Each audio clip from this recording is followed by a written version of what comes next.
যে কোনো গাড়ি যদি তেল খায় বা মোবিল টানে, গাড়ি ইঞ্জিনের যদি কাজ করাতে হয়, তো তোমাদেরকে প্রথমে একটা জিনিস দেখতে হবে। যদি তেল খায় তাহলে তোমার কালো ধোঁয়া হবে, আর মোবিল খেলে সাদা ধোঁয়া হবে। আর এয়ার ফিল্টার পরিষ্কার আছে নাকি দেখতে হবে।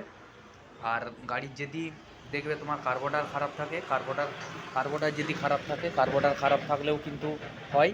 আর ভ্যালের সিট খাওয়া থাকলেও হয়। আর ক্লাচ প্লেট জ্বলে গেলেও হয়। দেখবে যে সমস্ত গাড়ির দেখবে ক্লাচ প্লেট জ্বলে গেলে তোমার দেখবে ইঞ্জিনের সঙ্গে সিস্টেম করা থাকে। যেমন ইয়ামাহা গাড়ির, দেখো এই গাড়িটা আমি ক্লাচ ধরছি, ক্লাচ ধরা সত্ত্বেও দেখো কিকটা দেখো ইঞ্জিনটা ঘুরছে। তোমার এর জন্য দেখতে হবে ইয়ামাহা গাড়ির এবং হুন্ডার অনেক অনেক গাড়িতে এরকম সিস্টেম করা থাকে। তো